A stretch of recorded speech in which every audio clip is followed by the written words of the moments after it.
Bab 5. Air mata ibuku. Sebelum membawa ibu pulang, para pasien di ruangan pagi ini harus dikontrol terlebih dahulu oleh Dr. Lutfi.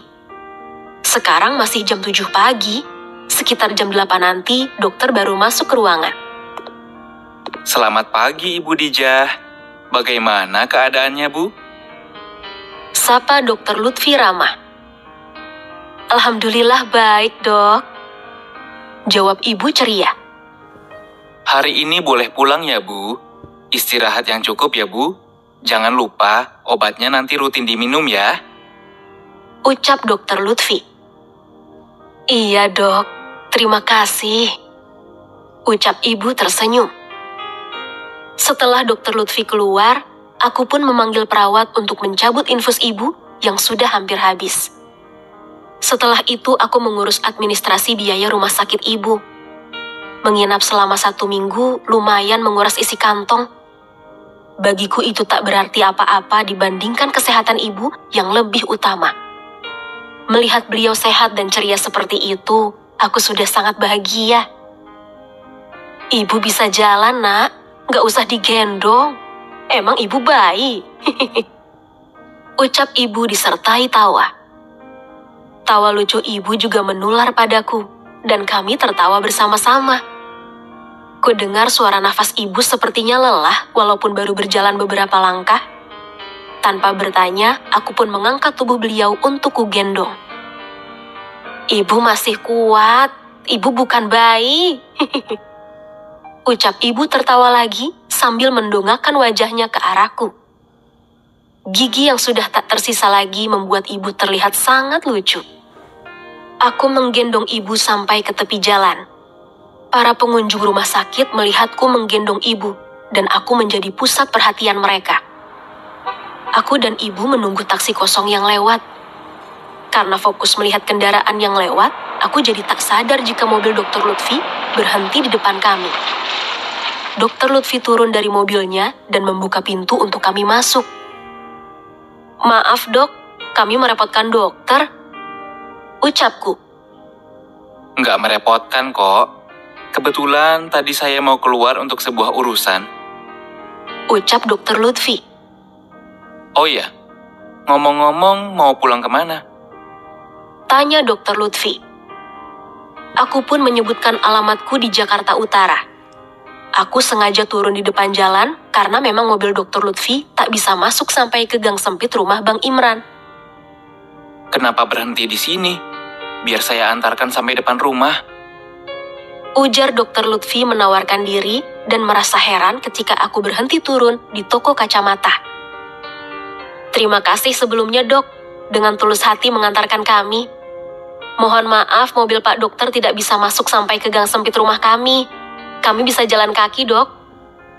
Ucapku. Apa rumahnya masih jauh? Tanya Dr. Lutfi memastikan. Dekat kok, Dok.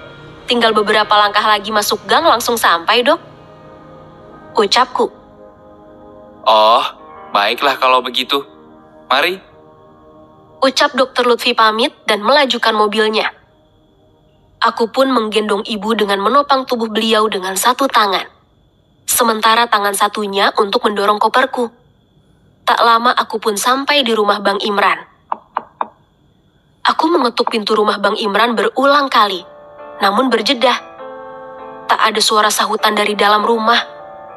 Namun suara orang yang sedang berbisik masih jelas terdengar oleh telingaku. Mengingat rumah ini tembus suara, karena dindingnya terbuat dari anyaman bambu. Aku cukup lama duduk di emperan rumah Bang Imran. Penghuni rumah tak kunjung keluar, atau memang penghuni rumah ini sedang bepergian. Aku kembali menggendong ibu menuju rumah Mbak Rahmi. Aku terpaksa pergi ke sana, karena aku tak punya pilihan lain lagi. Saat aku melangkahkan kaki cukup jauh, aku tak sengaja menoleh ke belakang. Tiba-tiba pintu Bang Imran yang tadinya tertutup, kini terbuka lebar setelah aku dan ibu pergi. Apakah mereka enggan membuka pintu karena aku sedang membawa ibu? Tak tahan, air mataku menetes lagi, karena mengasihani diriku sendiri, terutama ibuku yang sudah rentah. Di atas gendongan, ibu sempat menghapus air mataku. Perih rasa hati ini ketika ibu mengelus kepalaku dengan lembut. Sabar ya nak. Hanya kata itu yang bisa ibu ucapkan. Pundaku basah oleh air mata beliau. Ternyata beliau sedang menangis terisak dalam diam. Betapa durhakanya semua saudaraku. Tak terhitung berapa kali ibu mengeluarkan air matanya karena terluka dengan sikap mereka. Tak takutkah mereka dengan azab pedih dari Tuhan? Riana, ibu, kalian, apa Farid tahu kamu membawa ibu ke sini? Tanya Mbak Rahmi heran. Tidak perlu Bang Farid tahu. Andai Mbak tahu cara mereka memperlakukan ibu, mungkin Mbak juga akan keberatan. Ibu akan tinggal di rumah ini. Ucapku sembari membawa ibu masuk dan kutidurkan di tempat kamarku. Tapi dek, Mbak harus izin dulu pada Bang Jamal. Ucap Mbak Rahmi keberatan. Aku pun keluar ke depan teras rumah setelah menidurkan ibu di kasurku.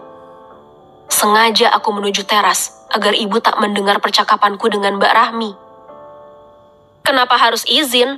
Rumah ini sepenuhnya milik ibu. Dan Mbak tidak perlu izin dengan Bang Jamal, karena rumah ini bukanlah rumahnya.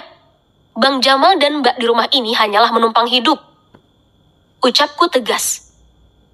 Tapi rumah ini Mbak dan Bang Jamal yang rawat dan menjaga dari dulu, dek. Lagi pula kamilah yang merawat ibu dari dulu. Dan ibu pernah bilang jika rumah ini akan diberikan pada kami. Ucap Mbak Rahmi mencoba membenarkan diri. Kalau begitu tunjukkan surat-surat kepemilikannya pada Riana, Mbak. Merawat dan menjaga rumah ini adalah tugas kalian, bukan? Toh kalian numpang di sini. Mbak bilang merawat ibu. Kapan? Bantahku mulai emosi dan agak kasar. Jangan kurang ajar kamu, dek. Mana sopan santun ucapanmu pada orang yang lebih besar? Apa uanglah yang telah merubahmu seperti ini? Ucap Mbak Rahmi ikut emosi. Iya, Riana sudah tak punya sopan santun karena ulah kalian.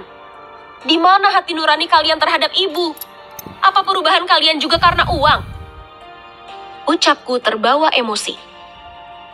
Mbak Rahmi langsung terdiam dan meninggalkanku masuk ke dalam rumah. Sementara aku menghapus sisa air mataku dan sejenak menenangkan diri sebelum masuk ke dalam kamar. Kudapati ibuku menangis terisak. Jangan-jangan ibu barusan mendengar percakapanku dengan Mbak Rahmi. Ibu, kenapa belum tidur? Ucapku lembut. Ibu telah gagal mendidik mereka, nak. Impian ibu melihat semua anak ibu menjadi anak yang soleh-solehah pupus sudah. Apa ini azab buat ibu karena sedari kecil mereka hidup susah bersama ibu? Ucap ibu menyalahkan diri sendiri. Aku memeluk tubuh ibu dengan erat. Berkali-kali ku hapus air mata yang jatuh ke pipinya. Ibu adalah wanita yang sangat luar biasa. Bukan salah ibu jika mereka menjadi seperti itu. Ibu tidak pernah gagal mendidik kami. Namun mata hati mereka lah yang sudah buta telah menyia-nyiakan surga di depan mata mereka. Riana tahu ibu sangat menyayangi semua anak ibu. Dan asal ibu tahu, Riana sangat menyayangi ibu. Apapun akan Riana lakukan asal ibu bahagia. Jangan menangis lagi. Karena melihat air mata ibu terjatuh itu, sama saja Riana melihat bumi ini menangis. Ucapku terisak pilu. Bab 6. Jangan pernah bawa ibu lagi. Sore menjelang maghrib, Bang Jamal pun pulang ke rumah. Dan ia sangat terkejut ketika melihat ibu sudah ada di rumah ini. Bukannya Bang Jamal mencium tangan ibu dengan sikap hormatnya, malah sikapnya acuh tak acuh, melintas begitu saja di depan ibu mertuanya. Tinggal dikit lagi, Bu. Habiskan ya. Ucapku menyuapi bubur terakhir ibu. Rahmi, hidup kita sudah susah. Ditambah lagi ibu datang ke sini. Mas lelah banting tulang jika penghuni rumah ini bertambah. Ucap Bang Jamal dengan suara yang sengaja dikeraskan. Rahmi sudah bilang sama Riana, Mas. Namun Riana tetap kekeh membawa ibu ke sini. Dan malah kita di sini dianggap cuma numpang hidup di rumah ini. ucap Mbak Rahmi mengadu pada suaminya. Sementara Mbak Rahmi dan kakak iparku berdebat, aku sengaja bernyanyi di depan ibu dengan menari, agar perhatian ibu teralihkan dan tak mendengar percakapan mereka yang membuat hati ibu merasa tersakiti. Ibu tertawa lepas ketika aku berjoget layaknya orang kesurupan di depan beliau. Setelah perdebatan Mbak Rahmi dan Bang Jamal sudah usai, aku pun menghentikan aksiku lalu membawa ibu masuk ke dalam kamar untuk tidur. Ibu kuperlakukan seperti anak kecil agar beliau selalu merasa senang dan tak tertekan dengan sikap saudaraku yang lain. Setelah memastikan ibu tidur, aku pun keluar dari kamar untuk membeli pembalut ke toko depan. Tak sengaja di toko tujuanku, aku bertemu dengan Dokter Lutfi bersama seorang wanita yang sangat cantik. "Dokter?" sapaku ragu. Gimana kabar ibunya, Mbak? Apa sudah sehat? Tanya Dokter Lutfi perhatian. "Alhamdulillah ibu saya sudah sehat, Dok." Jawabku tersenyum. "Sayang, dia siapa?" Tanya gadis cantik itu. Dari dekat wanita itu seperti boneka Barbie. Aku sampai takjub memandangnya. Kenalin sayang, dia ini anak dari pasien yang pernah Mas tangani. Ucap Dokter Lutfi memperkenalkanku dengan kekasihnya. "Riana," ucapku ramah sembari mengulurkan tangan. "Sylvia," ucapnya tak mau berjabat tangan denganku. Mungkin hanya perasaanku saja jika kekasihnya Dokter Lutfi adalah gadis yang sombong. Nampak wajah Dokter Lutfi tak enakan karena uluran tanganku ditolak oleh kekasihnya. Aku pun pamit karena aku harus cepat-cepat pulang. Walaupun ibuku tinggalkan dalam keadaan sudah tertidur, takutnya kakak iparku akan mengeluarkan suara yang bisa menyinggung perasaan ibuku. Sampai di rumah, kulihat sandal berserakan di depan pintu. Mungkin itu adalah tamu Bang Jamal. Belum sempat melangkahkan kaki, aku mendengar percakapan Bang Farid dengan Mbak Rahmi. "Kami datang ke sini untuk membawa ibu, Mbak," ucap istri Bang Farid. Aku pun bergegas masuk tanpa menegur Bang Farid dan istrinya. Aku melintasi mereka begitu saja dan masuk ke dalam kamar untuk melihat ibu. Nampak ibu menangis dan memelukku. "Ibu gak mau, Nak, tinggal di rumah Farid lagi," ucap ibuku ketakutan. "Selama ada Riana, ibu tak akan kemana-mana," ucapku menenangkan ibu. Firasatku sedari tadi di toko ternyata benar. Ibuku pasti akan terganggu tidurnya dengan ulah saudaraku. Aku pun keluar dan ikut duduk dengan saudaraku itu. Kami akan membawa ibu, Dek. Kedua cucunya rindu dengan neneknya. Ucap Bang Farid. "Kalau anak abang rindu, ajak saja mereka datang menengok neneknya ke sini," ucapku ketus. Dek, kenapa kamu membawa ibu tanpa seizin abang? Tanya Bang Farid tanpa merasa bersalah.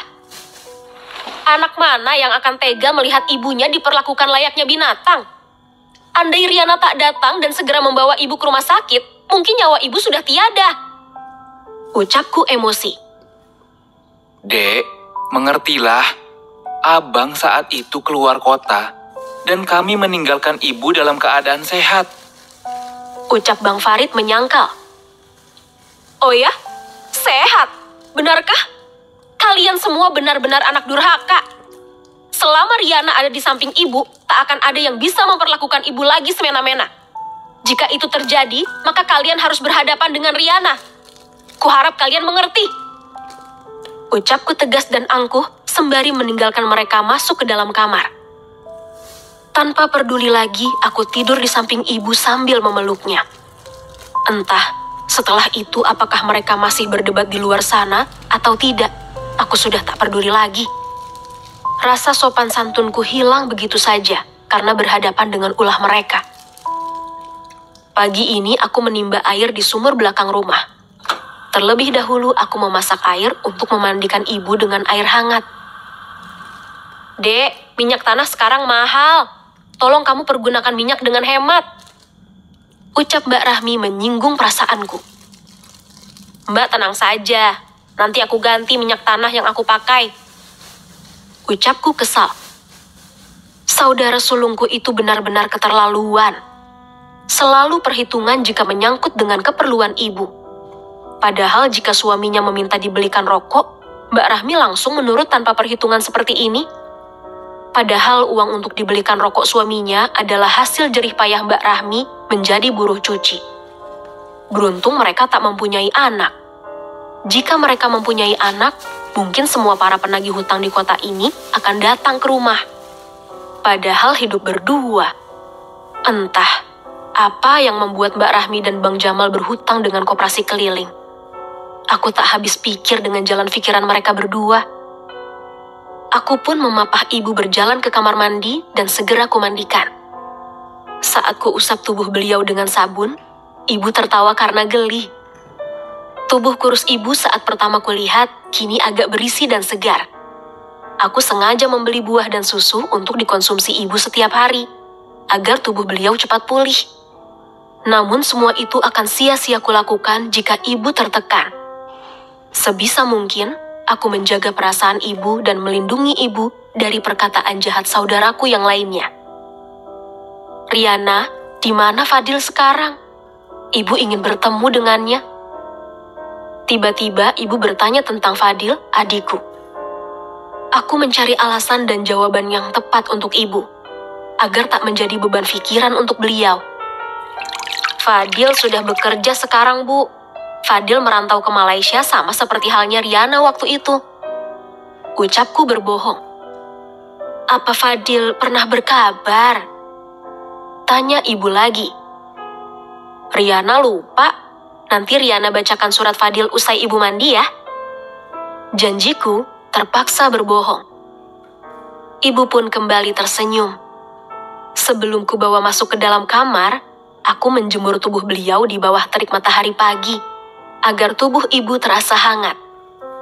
Setelah itu, aku membaluri tubuh itu dengan minyak kayu putih dan menaburkan bedak layaknya bayi. Kemudian kupasangkan pampers agar ibu tak kelelahan bolak-balik untuk pergi ke kamar mandi. Kebetulan juga kamar mandi rumah ini berada di luar. Apalagi ibu kadang tak sadar pipis di dalam celana. Itu membuat pakaian ibu menjadi basah. Terlebih kasur yang terbuat dari kapuk randu itu akan bau pesing karena tak bisa dicuci. Andai di tempat ini luas untuk menjemur, mungkin aku tidak akan memakaikan ibuku pampers dan lebih memilih mencuci bekas pipisnya setiap hari. Namun pilihanlah yang memaksakan aku untuk memakaikan ibu pampers. Tak apa kebutuhanku terabaikan, asalkan kebutuhan ibuku terpenuhi semuanya. Karena masa-masa aku merawatnya seperti ini tak akan bisa terulang lagi. Dan kesempatan ini tak akan datang untuk yang kedua kalinya jika ibu sudah diambil oleh sang pemilik kehidupan. Aku hanya bisa berdoa agar aku selalu diberikan kesehatan dan kekuatan, agar aku bisa menjaga dan merawat ibuku. Bab 7. Pertengkaran. Aku sedang memikirkan bagaimana caranya aku bisa mendapatkan uang sambil menjaga ibuku. Hidup juga butuh biaya. Mengandalkan para saudaraku untuk membiayai ibu, rasanya hal yang tidak mungkin. Aku kembali memutar otakku agar ide itu kudapatkan. Dengan kerendahan hati, tengah malam ini aku bersimpuh pada Sang Ilahi, agar aku dibukakan jalan untuk menghadapi ujian hidup.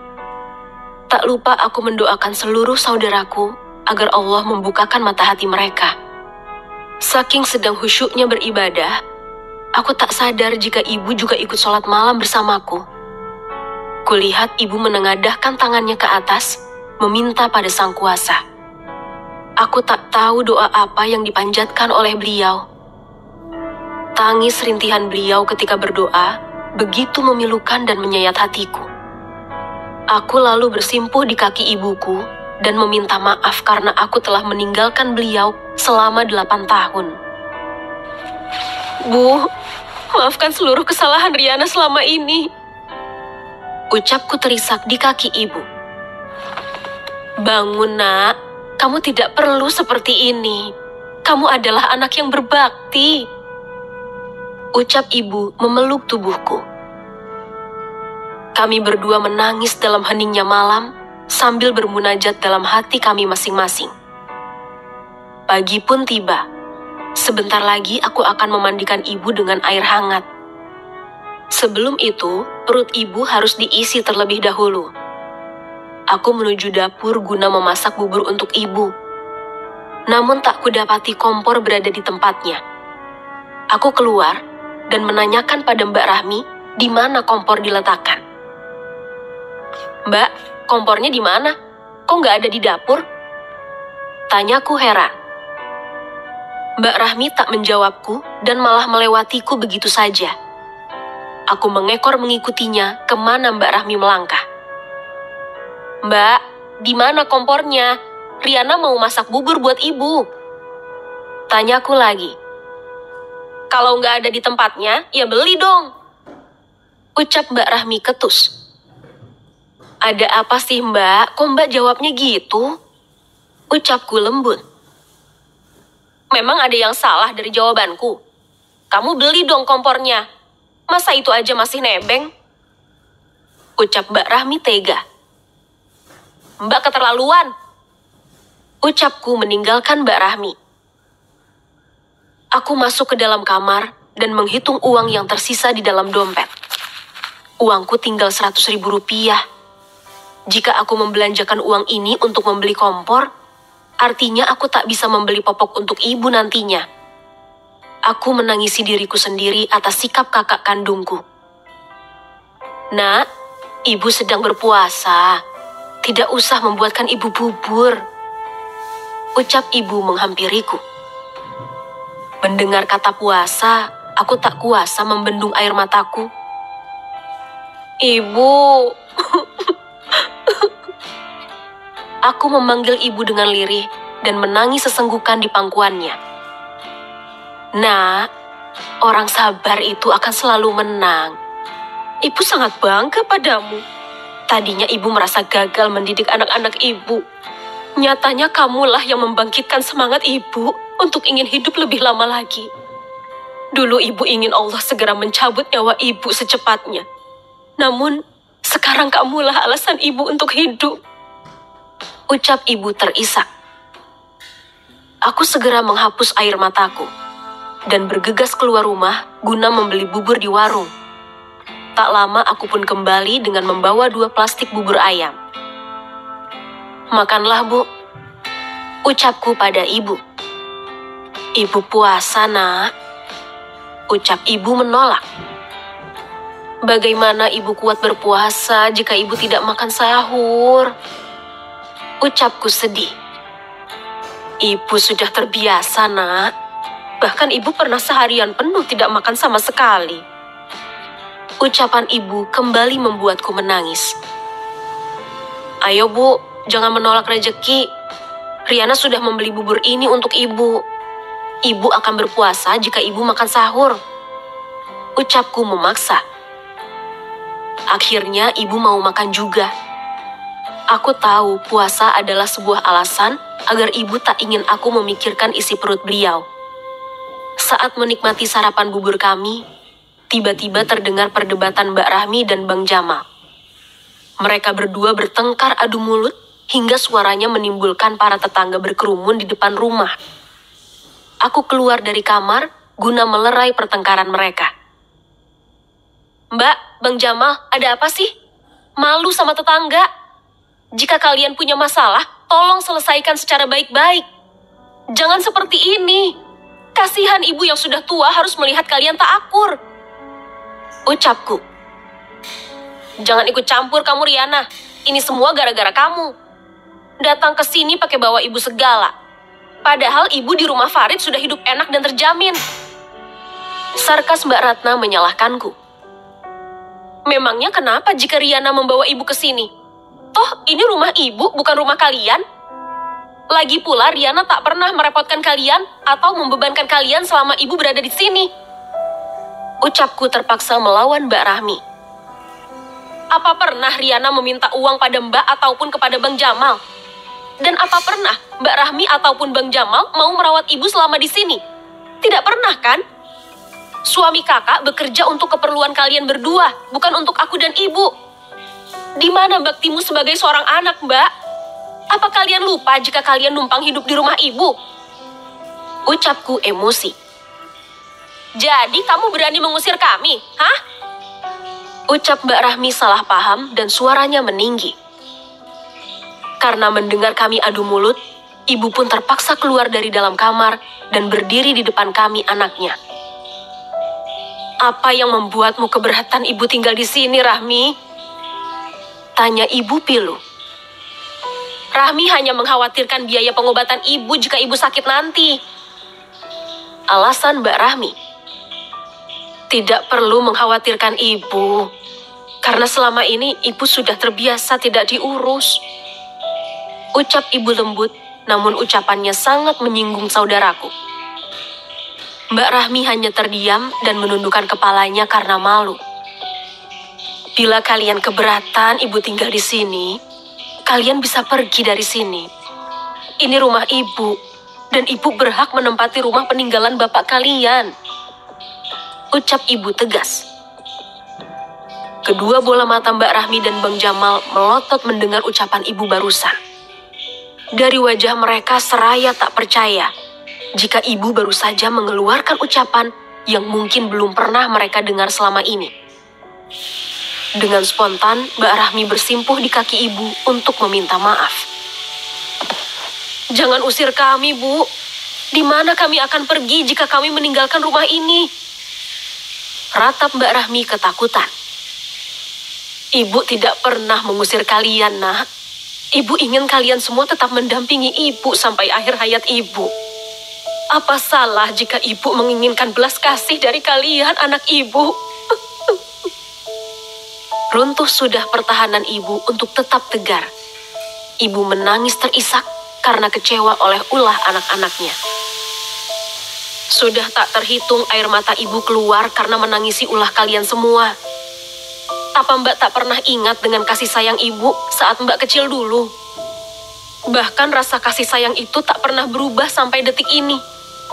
Meskipun kalian durhaka pada ibu, tapi tangan ibu selalu menengadah ke langit untuk mendoakan kalian semua anak-anaknya yang terbaik. Ucapku menunjuk Mbak Rahmi dan Bang Imran yang kebetulan ada hadir di situ. Mendengar suara gaduh dari rumah, para tetangga datang menonton perselisihan kami.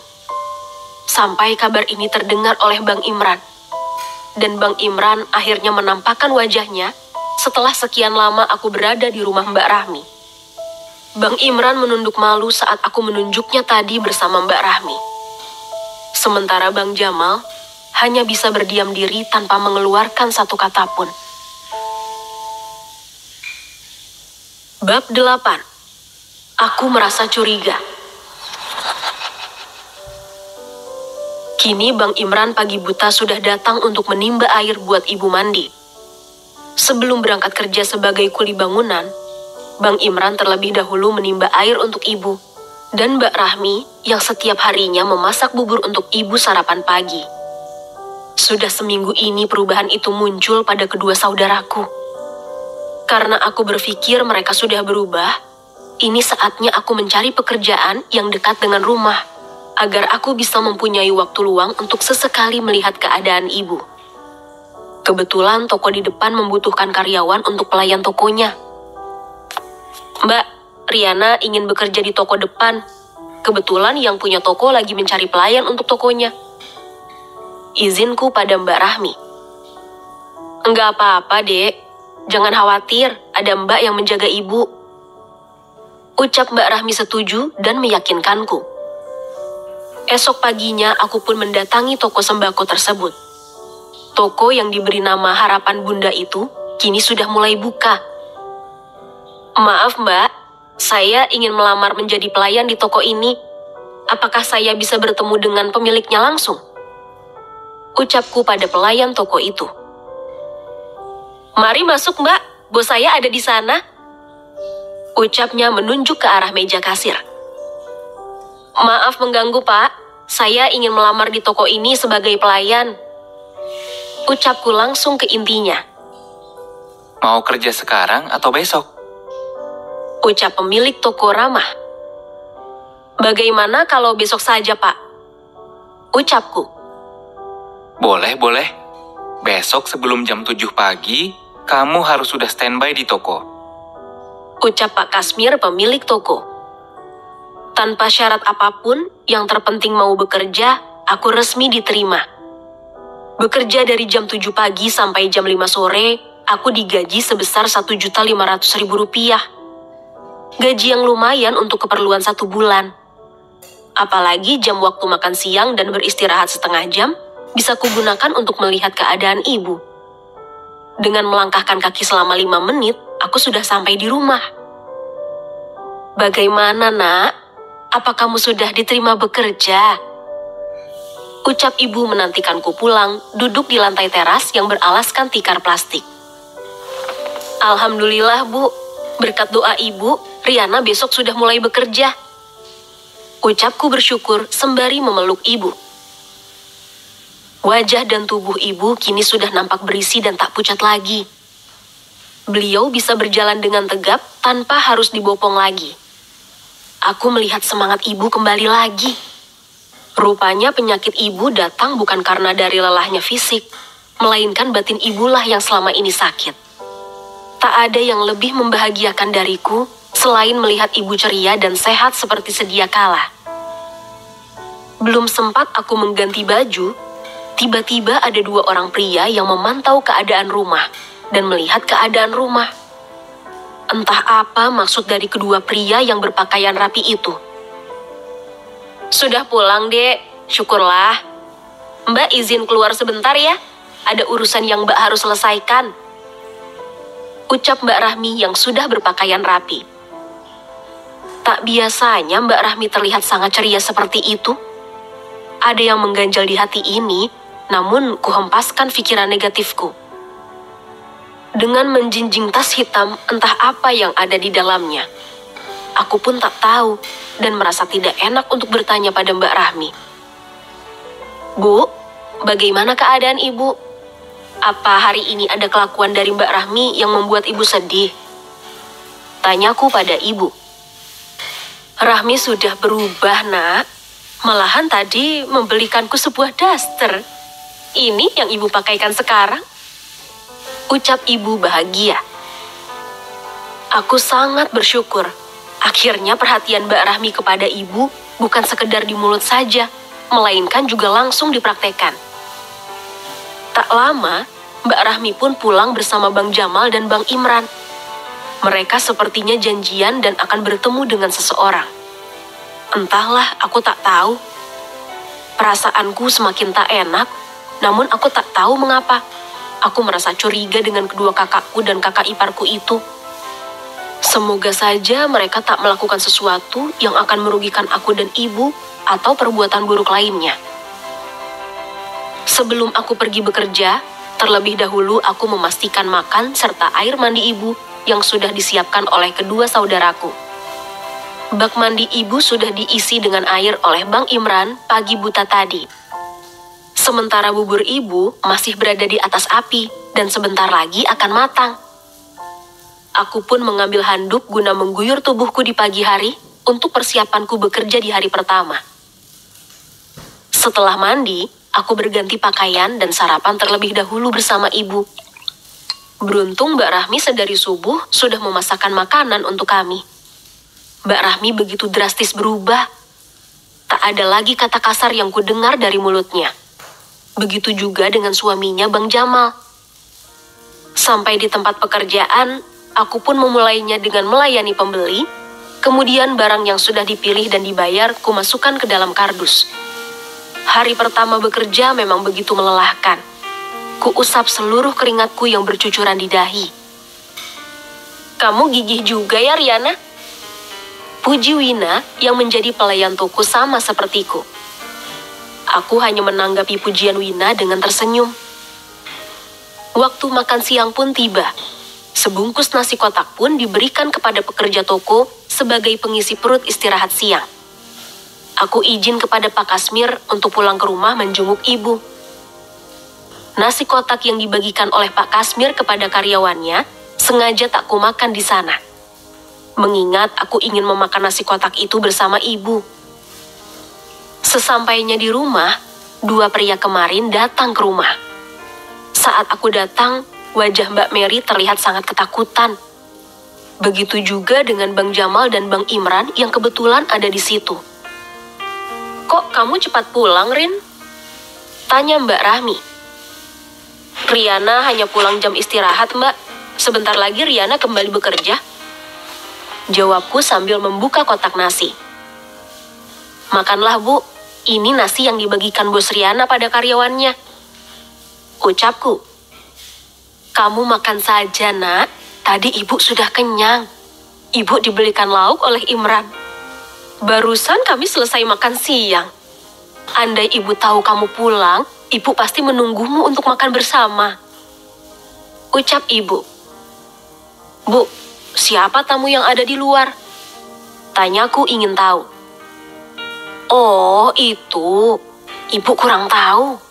Cuman tadi Ibu diminta coret kertas pakai jari jempol Ibu," ucap Ibu padaku sambil menunjukkan bekas tinta di jari jempol kanannya. "Untuk apa mereka mengambil sidik jempol Ibu?" tanyaku lagi penasaran. "Kata Rahmi, untuk tanda tangan surat bantuan dari pemerintah. Katanya ada bantuan berupa uang dan rekening uang itu atas nama Ibu," jelas Ibu.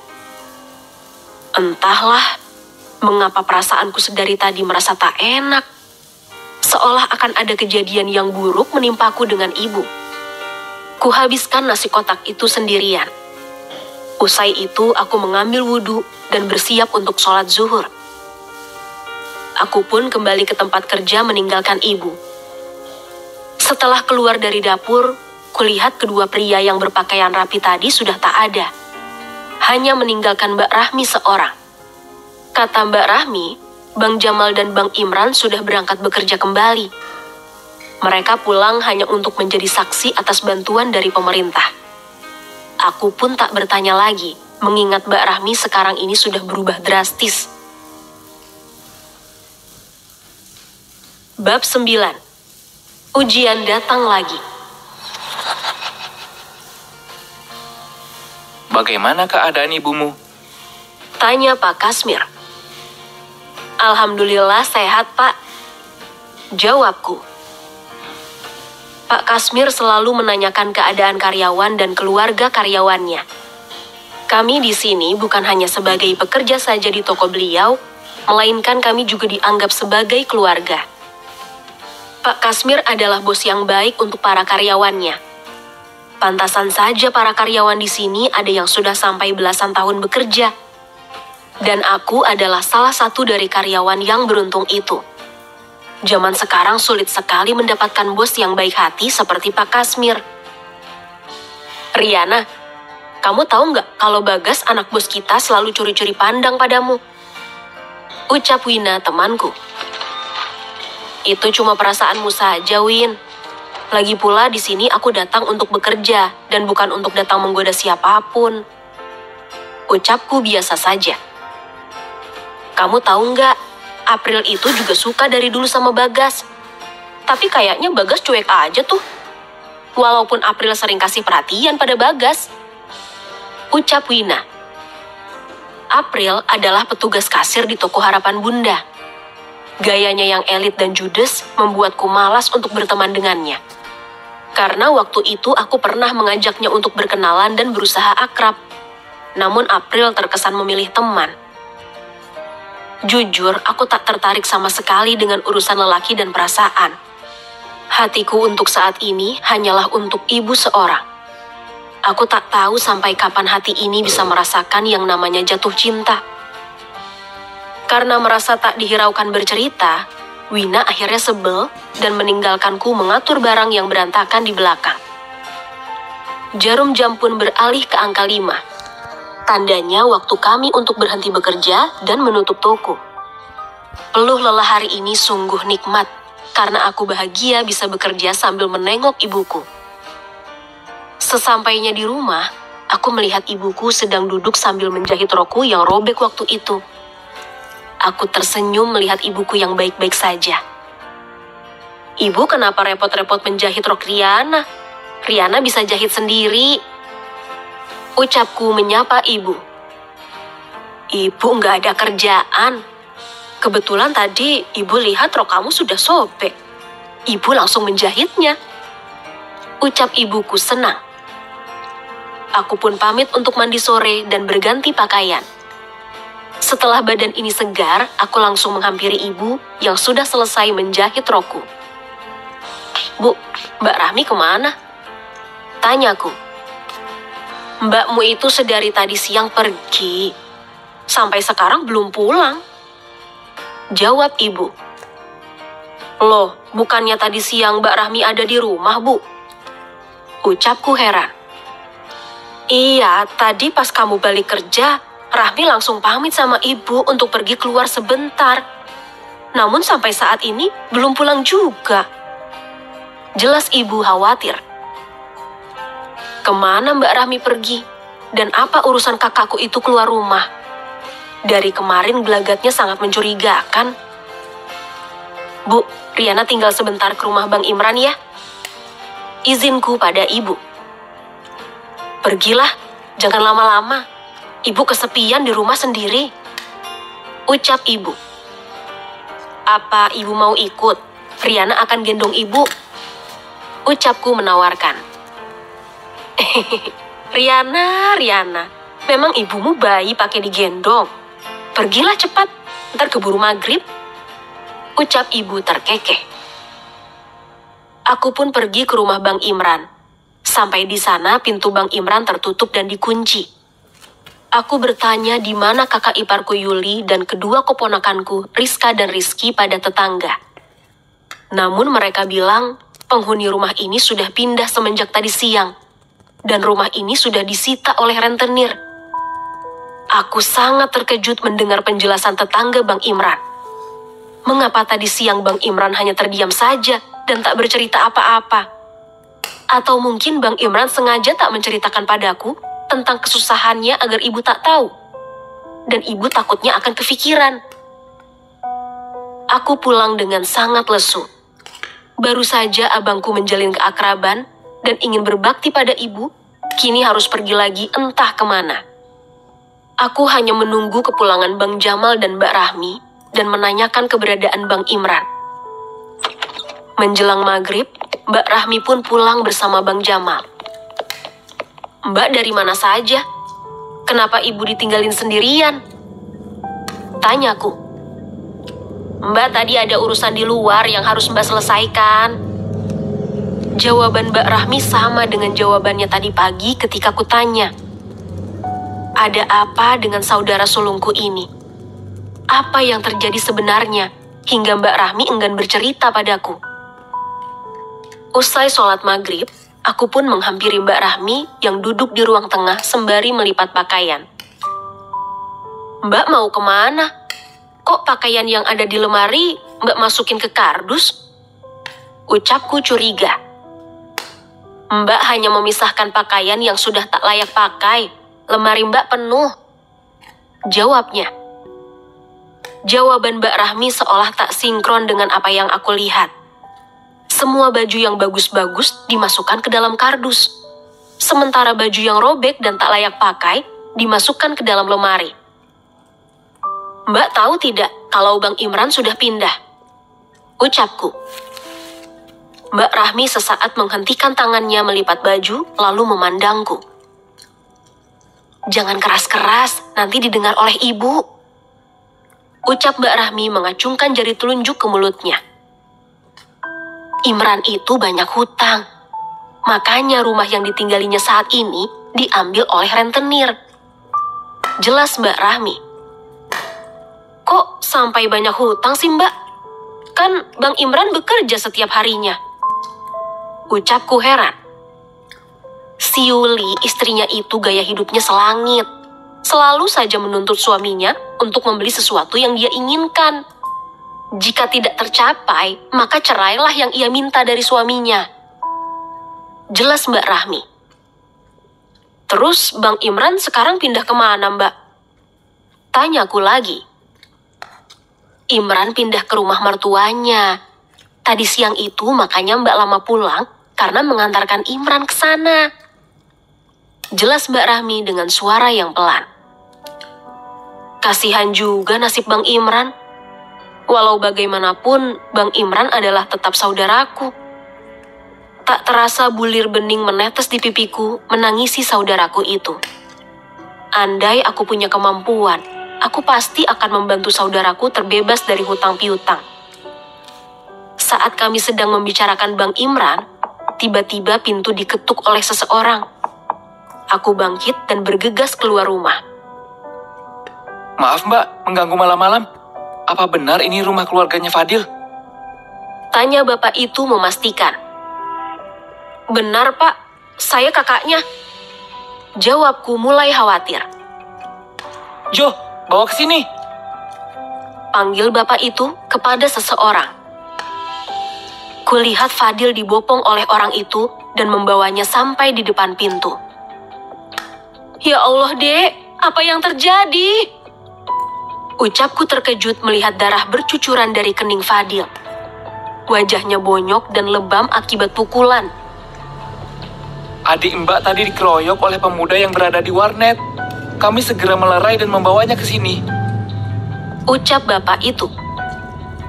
Kedua bapak itu pamit pulang. Aku membopong adikku Fadil masuk ke dalam rumah. Ya Allah, Fadil! Ucap Mbak Rahmi juga kaget. Ibu pun keluar dari kamar karena mendengar suara kami. Fadil, anakku! Ibu menangis sambil mengusap wajah itu yang babak belur. Aku mengambil kapas yang kubasahkan dengan air sambil membersihkan darah dari keningnya yang mengucur sampai ke wajahnya. Darah itu sudah agak mengering. Mau apa kamu kesini lagi, hah? Bentak Bang Jamal yang tiba-tiba keluar dari kamarnya. Bang, sudahlah, Fadil lagi terluka. Ucap Mbak Rahmi menahan tangan kasar suaminya agar tak tersulut emosi. Aku tak tahu apa yang selama ini Fadil lakukan hingga membuat kakak iparku sangat membencinya. Ibu, maafkan Fadil, Bu. Ucap Fadil bangkit dan memeluk ibu. Fadil, anakku, ibu sangat merindukanmu. Ucap ibu memeluk Fadil dengan erat. Hari ini ujian datang bertubi-tubi. Bang Imran yang terlilit hutang, kemudian Fadil yang babak belur. Aku merasa kasihan dengan saudara-saudaraku. Di saat ibu ingin menikmati ketenangan, kini ujian datang lagi dari anak-anaknya. Entah sampai kapan ibuku merasakan ketenangan di usia senjanya. Bab 10. Mbak Rahmi pergi. Aku dan ibu semalaman tak tidur karena menjaga Fadil adikku. Semalaman suntuk Fadil terus-menerus meringis kesakitan. Sementara Mbak Rahmi dan suaminya tertidur nyenyak di kamar mereka. Bu, istirahatlah. Biar Yana saja yang menjaga Fadil. Nanti kesehatan ibu terganggu. Ucapku. Kalaupun ibu beristirahat, ibu takkan pernah bisa tidur, nak. Biarlah ibu menemani Fadil. Ibu sangat merindukannya, nak. Sangat. Ucap ibu tergugu menangis sambil mengusap kepala Fadil dengan lembut. Walaupun Fadil matanya tertutup, namun air matanya tetap saja mengalir ke pipinya. Fadil ingin bangun untuk memeluk ibu, tapi tubuhnya masih tak berdaya. Kita ke rumah sakit ya, Dek. Ucapku berbisik di telinga Fadil. Fadil tak punya uang, Mbak. Ucap Fadil. Kamu jangan pikiran uang, Dek. Yang penting kamu segera sembuh. Ucapku. Aku ingin membawa Fadil ke rumah sakit, namun aku tak punya uang. 20.000 rupiah rasanya tidak cukup untuk biayanya. Aku mencari cara untuk menambah uang yang saat ini kupegang. Mbak, Riana mau pinjam uangnya 100.000. Nanti gajian bulan depan Riana ganti. Ucapku berharap. Maaf deh, Mbak nggak ada duit. Utang Mbak aja belum bisa dibayar.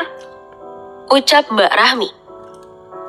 Akhirnya aku terpaksa meminjam kepada Pak Kasmir, bos tempatku bekerja.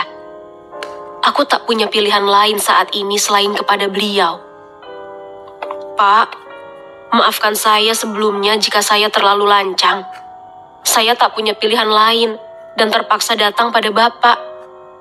Riana ingin meminjam uang 100.000 pada Bapak. Gajian nanti, terserah Bapak mau potong berapa. Saya mohon Pak, untuk saat ini saya sangat butuh sekali. Ucapku berharap penuh. Cukup 100.000? Tanya Pak Kasmir. Mungkin cukup Pak. Ucapku ragu. Ini saya kasih 100.000 dan ini sedekah saya, jangan ditolak yang 50.000. Ucap Pak Kasmir sembari memberikan uang itu padaku. Terima kasih banyak Pak. Saya minta izin sebentar untuk membawa adik saya ke rumah sakit. Ucapku minta izin. Cepat, pergilah. Ucap Pak Kasmir memberiku izin. Tak henti-hentinya aku mengucapkan terima kasih. Sampai di rumah, aku membawa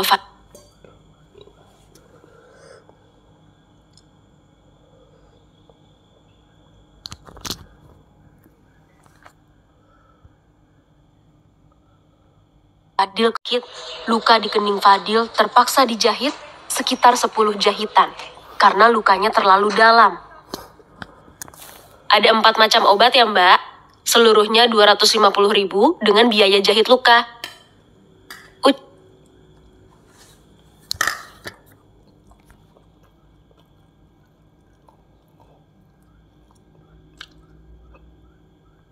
Uang saya tidak cukup, saya hanya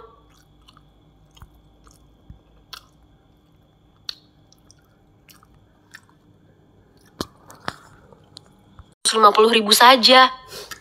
Ucapku jujur.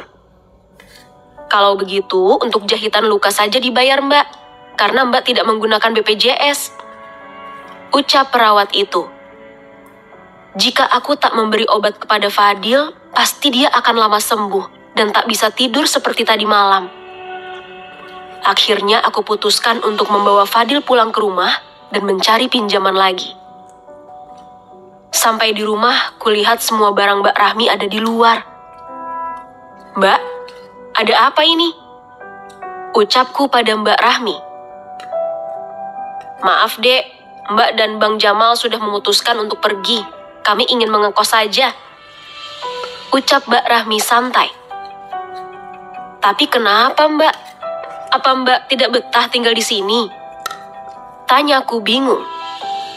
Karena saat itu Mbak Rahmi pernah memohon untuk tidak diusir dari rumah ini. Tapi mengapa sekarang ini malah nekat untuk pergi?